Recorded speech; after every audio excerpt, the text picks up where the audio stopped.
साहित्य सभा के 61वें वार्षिक सम्मेलन में प्रमुख रूप से उपस्थित असम के राज्यपाल प्रोफेसर जगदीश मुखी जी, असम के मुख्यमंत्री डॉक्टर हेमंत बिश्व शर्मा जी,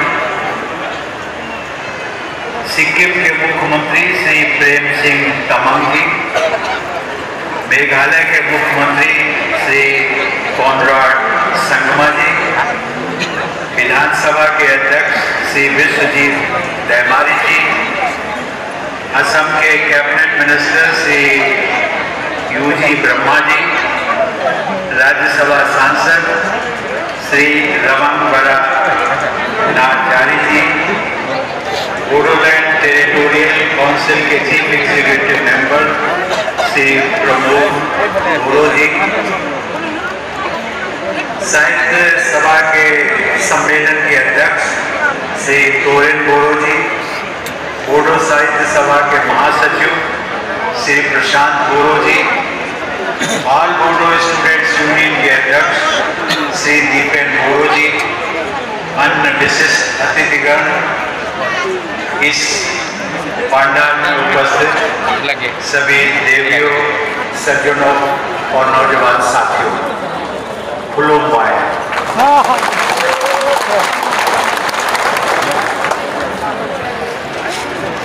बोडो भाषा साहित्य तथा संस्कृति के गौरव को बढ़ाने के लिए मैं आप सबकी सराहना करना चाहता हूं।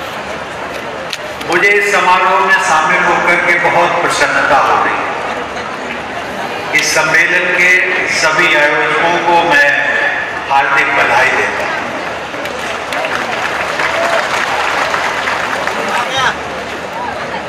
और इस सम्मेलन में जो आप लोग आए हैं, आने वालों का अभी तांता लगा हुआ है। मैं बाएं तरफ अपने देख रहा था कि अभी भी लोग आ रहे हैं और मुझे लगता है कि जाने वाले कम है, आने वाले अधिक।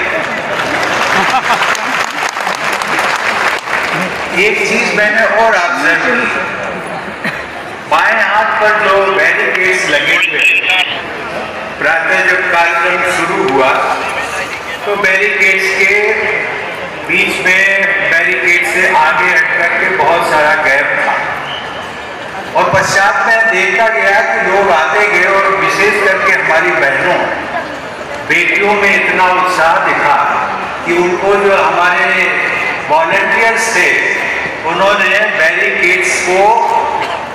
बैरिकेड्स को क्रॉस करके उन हमारी बहनों और बेटियों को आगे बिठाया।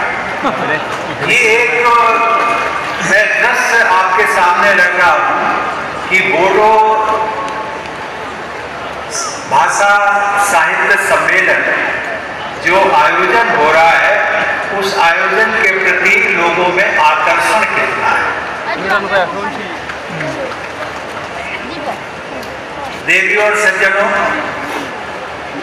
मुझे बताया गया है कि असम में लगभग 35 लाख लोग बोडो भाषा बोलते हैं। असम के अलावा बोडो भाषा बोलने वाले लोग पश्चिम बंगाल, मेघालय, अरुणाचल प्रदेश, सिक्किम, नागालैंड और त्रिपुरा और यहाँ तक कि बांग्लादेश और नेपाल में भी निवास करते हैं। अब ये साहित्य और भाषा हमेशा लोगों को जोड़ती है, लोगों के दिलों को जोड़ती है।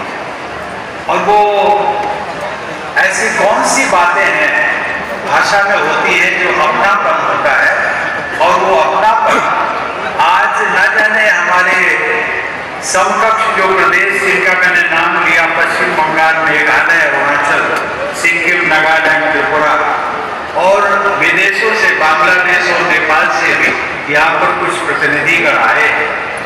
ये कितना आकर्षण है जो कि भाषा, बोडो भाषा विदेशों से भी लोगों को यहाँ पर खींच रही है।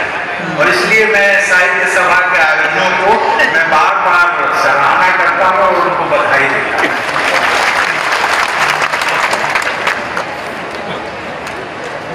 आप सब लोगों ने देखा, मुझे देखा मेघालय के मुख्यमंत्री भी इस समारोह में उपस्थित हैं। मेघालय के मुख्यमंत्री संगमा जी का उद्बोधन भी हम सब लोगों ने सुना और सिक्किम के मुख्यमंत्री प्रेम सिंह तमांग जी से मैं पूछ रहा था कि आप क्यों नहीं बोल रहे, तो उन्होंने कहा नहीं कि कार्यक्रम तो अभी चलने वाला है और मैं बोलूंगा। मैंने कहा बहुत अच्छा है, क्योंकि मेरे समक्ष आप बोलते तो समय सीमा रहती और जब मैं चला जाऊंगा तो आप खुल करके बोलिएगा। ये भी मुझे प्रसन्नता की बात है कि जैसा मैंने अभी उल्लेख किया कि बांग्लादेश और नेपाल के बोडो भाषी प्रतिनिधि भी यहाँ उपस्थित। मित्रों, इसी वर्ष मुझे बताया गया कि जनवरी में तामुलपुर जिले का गठन। मैं तामुलपुर जिले के उज्जवल भविष्य के लिए मैं यहाँ पर उपस्थित इस जिले के सभी निवासियों को अपनी हार्दिक शुभकामनाएं देता हूँ। केंद्र सरकार और पूर्वोत्तर के राज्यों की सरकारों के मिले जुले प्रयासों से इस क्षेत्र में सौहार्द और शांति का वातावरण और भी मजबूत होता जा रहा है। इस परिवर्तन के लिए मैं केंद्र सरकार, राज्य सरकार तथा बोडो क्षेत्र के सभी भाइयों और बहनों को बधाई देता हूँ। इस बदलाव में विकास कार्यों की महत्वपूर्ण भूमिका है। मुझे बताया गया है कि इस क्षेत्र में एक सेंट्रल इंस्टीट्यूट ऑफ टेक्नोलॉजी भी स्थापित है, जिसे विश्वविद्यालय का दर्जा प्राप्त है। कोकराझार में स्थित बोडोलैंड यूनिवर्सिटी, जिसके चांसलर राज्यपाल महोदय स्वयं हैं, तथा अनेक महाविद्यालयों और पॉलिटेक्निक्स में विद्यार्थीगण उच्च शिक्षा प्राप्त कर रहे हैं और अपने उज्ज्वल भविष्य की राह बना रहे हैं। इसके अलावा अनेक उच्च शिक्षण संस्थानों की भी स्थापना को मंजूरी दी गई। यह प्रसन्नता की बात है कि इस सभा स्थल के क्षेत्र में एक मेडिकल कॉलेज भी स्थापित किया जाएगा। देवी और सज्जनों, असम के राज्यपाल प्रोफेसर जगदीश मुखी जी के मार्गदर्शन तथा मुख्यमंत्री डॉक्टर हेमंत बिश्व शर्मा के नेतृत्व में असम की जनता के हित में अनेक कार्य किए जा रहे हैं। विकास तथा जन कल्याण के ऐसे कार्यों के लिए मैं राज्य सरकार की पूरी टीम की सराहना करता हूँ। मुझे बताया गया है कि विधानसभा के अध्यक्ष श्री विश्वजीत दैमाली ने भी बोडो भाषा के प्रचार और प्रसार के लिए इस सम्मेलन के आयोजन में अपना महत्वपूर्ण योगदान दिया है।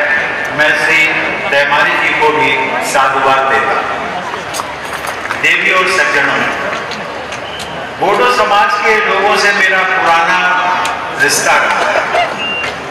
मेरे लिए बोडो संस्कृति और भाषा से संपर्क कोई नई बात नहीं है। मुझे याद है कि जब मैं राज्यसभा सांसद था, तब इस क्षेत्र के कई जनप्रतिनिधियों के साथ मेरा मिलना जुलना होता था। हम सब गर्व जोशी के साथ मिलते थे, बातचीत करते थे और बोडोलैंड के बारे में भी बात करते थे। उनमें से मेरे कुछ परिचित तो आज की सभा में भी उपस्थित हैं। उदाहरण के लिए यहाँ उपस्थित श्री यूजी ब्रह्मा। यूजी ब्रह्मा ने न केवल एक जनप्रतिनिधि और राज्यसभा सदस्य के रूप में, बल्कि असम सरकार में मंत्री के रूप में भी अपनी पहचान बनाई है। बल्कि वे साहित्य अकादमी पुरस्कार से भी सम्मानित किए जा चुके हैं। इसके अतिरिक्त लोकसभा में इस क्षेत्र का प्रतिनिधित्व करने वाले तत्कालीन उस समय एक सांसद हुआ करते थे श्री एस.के. वासुमतारी। उनका भी मैं नाम आज लेना चाहूंगा। वो मेरे अच्छे मित्र थे और उनकी विशेषता ये थी कि जब हम लोग उनको नमस्ते कहते थे तो वो नमस्ते का उत्तर हमेशा जय बोडोलैंड बोलकर दिया करते थे। देवी और सज्जनों, मुख्यमंत्री जी ने अभी कहा कि सामान्यतः राष्ट्रपति किसी राज्य में 3 महीने के अंतराल में नहीं आते। ये बात सच है। ऐसा नहीं है कि राष्ट्रपति को आना किसी राज्य में अच्छा नहीं लगता है, लेकिन कुछ मर्यादाएं भी हैं और उन मर्यादाओं के कारण संभवतः आना संभव नहीं हो पाता है। लेकिन मैं मुख्यमंत्री जी, आपका, असम के लोगों का, उनमें बोडो लैंड के भी टेरिटोरियल काउंसिल के लोगों का जो मुझे प्यार और सम्मान बीच बीच में मिलता रहता है, वो मुझे बार बार खींच भी लाता है और इसीलिए मैं 3 महीने के अंदर दोबारा फिर आ गया। मेरा ध्यान इस बात पर भी गया कि मई का महीना बोडो भाई बहनों के लिए अत्यंत महत्वपूर्ण होता है। हर साल 1 मई को आप सब बोडोफा उपेंद्र नाथ ब्रह्मा जी की पुण्यतिथि मनाते हैं, जो आज से 3 दिन पहले ही थी। बोडोफा ने जियो और जीने दो का जो महान संदेश था उसको प्रसारित किया। बोडो आत्मगौरव के प्रति सचेत रहते हुए सभी समुदायों के साथ सद्भाव बनाए रखने का बोडोफा का संदेश हम सभी के लिए एक मंत्र जैसा है। मैं उनके संदेश को उन्हीं के शब्दों में ठीक ठाक तो नहीं कह सकता, लेकिन उनके संदेश को बोडो भाषा में दोहराने का प्रयास जरूर करूंगा। उन्होंने कहा था, थान आरो थाना नहीं थानो भार। देवी और सज्जनों, शिक्षा के माध्यम के रूप में बोडो भाषा को मान्यता देने का उत्सव वर्ष 1963 से प्रतिवर्ष 18 मई को मनाया जाता है। आज से लगभग 15 दिन बाद आप सब वह उत्सव भी मनाएंगे। उस महत्वपूर्ण उत्सव की मैं आप सबको अग्रिम बधाई भी देता हूँ। देवी और सज्जनों, बोडो भाषा साहित्य तथा संस्कृति के उत्थान हेतु लगभग 70 वर्षों से अमूल्य योगदान देने के लिए बोडो साहित्य सभा का प्रयास उल्लेखनीय है। सभा के संस्थापक अध्यक्ष स्वर्गीय जयभद्र आगजे तथा महासचिव सोनाराम थाओसेन ने बोडो भाषा के महत्व और मान्यता में वृद्धि करने के लिए सराहनीय प्रयास किए। स्कूली शिक्षा के माध्यम के रूप में बोडो भाषा के प्रयोग को स्वीकृति दिलाने तथा उच्च शिक्षा में बोडो भाषा को स्थान दिलाने जैसे प्रयासों में बोडो साहित्य सभा ने अग्रणी भूमिका निभाई। आप लोगों के प्रयास के फलस्वरूप बोडो भाषा को असम राज्य की एसोसिएट ऑफिशियल लैंग्वेज का दर्जा भी प्राप्त हुआ है। बोडो भाषा और साहित्य को आगे बढ़ाने वाले महानुभावों का इतिहास बहुत 20वीं सदी के आरंभ में बोडो पुनर्जागरण के जनक गुरुदेव श्री कालीचरण ब्रह्मा ने समाज में व्याप्त कुरीतियों को दूर करने के प्रयासों के साथ साथ आधुनिक शिक्षा व सांस्कृतिक चेतना का भी प्रसार किया है। श्री रूपनाथ ब्रह्मा ने बोडो पुनर्जागरण की धारा को आगे बढ़ाते हुए बोडो भाषा और साहित्य को समृद्ध किया। बोडो भाषा और साहित्य के विकास में बीबर नामक पत्रिका का भी बहुत महत्वपूर्ण योगदान माना जाता है, जिसका प्रकाशन आज से लगभग 100 वर्ष पहले सन 1924 में शुरू हुआ। उसके संपादक श्री सतीश चंद्र बासुमतारी ने उस पत्रिका के माध्यम से बोडो समाज, भाषा और साहित्य में एक नई जागृति उत्पन्न की। देवी और सज्जनों, श्री मदाराम ब्रह्मा ने बोडो नाटक और कविता के साथ साथ शिक्षा और समाज सुधार के क्षेत्र में अपनी छाप छोड़ी। पद्मश्री का सम्मान प्राप्त करने वाले बोडो समुदाय के प्रथम व्यक्ति के रूप में उनका विशेष स्थान है। साहित्य अकादमी पुरस्कार से सम्मानित श्री ब्रजेंद्र कुमार ब्रह्मा बोडो साहित्य सभा के अध्यक्ष भी रहे। प्रखर सामाजिक चेतना से युक्त साहित्य की रचना करने वाले तथा बोडो साहित्य सभा के पूर्व अध्यक्ष डॉक्टर कामेश्वर ब्रह्मा को सन 2016 में पद्मश्री से सम्मानित किया गया। सन 2005 में साहित्य अकादमी पुरस्कार से सम्मानित डॉक्टर मंगल सिंह हाजोगरी को वर्ष 2021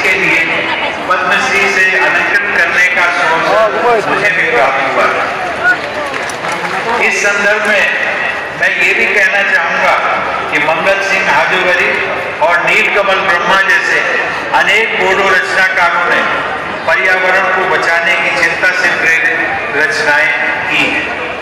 मानवता के समक्ष उपस्थित ऐसी गंभीर चुनौती के विषय पर लेखन करना बोडो साहित्य की प्रासंगिकता का प्रभावशाली उदाहरण है।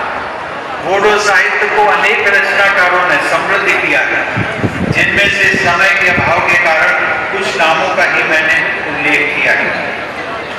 देवी और सज्जनों, बोडो और असमिया भाषाओं और संस्कृतियों के बीच सौहार्द के उदाहरण के रूप में मैं श्री सीतानाथ ब्रह्मा चौधरी का भी उल्लेख करना चाहूँगा। वे बोडो और असमिया दोनों ही भाषाओं में उत्कृष्ट लेखन करते थे। वे असम साहित्य सभा के अध्यक्ष चुने गए। यही नहीं, उनके नाम पर असम साहित्य सभा द्वारा सीतानाथ ब्रह्मा चौधरी पुरस्कार भी दिया जाता है। बोडो अस्मिता तथा अन्य समुदायों के साथ सौहार्दपूर्ण सह अस्तित्व का आदर्श सीतानाथ ब्रह्मा चौधरी के जीवन और कृतियों में भी देखा जा सकता है। बोडो भाषा की रचनाओं के आधार पर अब तक 17 रचनाकारों को साहित्य अकादमी पुरस्कार प्रदान किए जा चुके हैं। मैंने देखा है कि उनमें 10 पुरस्कार कविता की पुस्तकों के आधार पर दिए गए। इससे बोडो रचनाकारों में कविता के प्रति स्वाभाविक रुझान का अनुमान दिखाई पड़ता है। मुझे ये जानकर प्रसन्नता हुई कि अनेक महिलाएं बोडो साहित्य की विभिन्न विधाओं में साहित्य का सृजन कर रही हैं।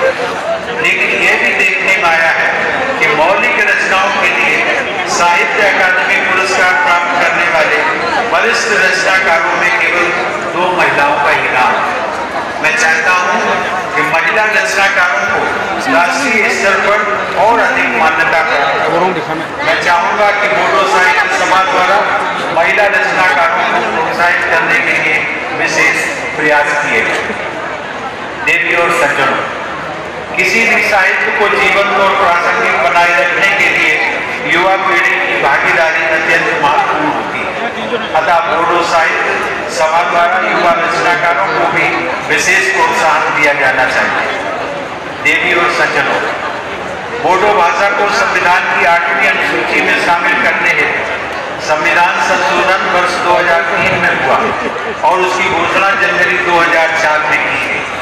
उस समय भारत रत्न स्वर्गीय श्री अटल बिहारी वाजपेयी जी देश के प्रधानमंत्री थे।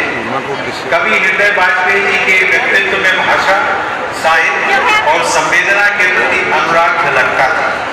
आज के इस महत्वपूर्ण अवसर के समारोह के अवसर पर मैं उनकी स्मृति को भी नमन करता हूँ। बोडो साहित्य सभा के उद्देश्यों और लक्ष्यों में मातृभाषा के जरिए शिक्षा प्रदान करने पर भी जोर दिया गया है। आपकी सभा का यह उद्देश्य राष्ट्रीय शिक्षा नीति 2020 में ये निहित मूलभूत सिद्धांतों के अनुरूप भी है।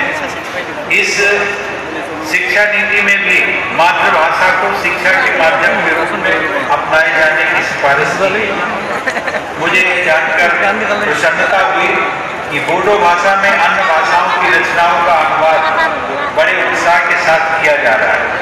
यह किसी भी जीवंत साहित्यिक समुदाय की पहचान है। मुझे विश्वास है कि ऐसे अनुदित साहित्य से बोडो भाषा के पाठकों को अन्य भारतीय भाषाओं के साथ साथ विश्व साहित्य से परिचित होने का अवसर मिलेगा। मुझे ये भी जानकर प्रसन्नता हुई कि साहित्य अकादमी, संगीत नाटक अकादमी, ललित कला अकादमी, केंद्रीय हिंदी निदेशालय, भारतीय भाषा संस्थान तथा वैज्ञानिक एवं तकनीकी शब्दावली आयोग जैसे केंद्र सरकार के संस्थान बोडो भाषा अपना महत्वपूर्ण योगदान दे रहे हैं। मित्रों, भाषा भाषा होती है। जैसा कि मैंने पहले भी उल्लेख किया, चाहे वो व्यक्ति विशेष की भाषा हो या व्यक्तियों के समुदाय,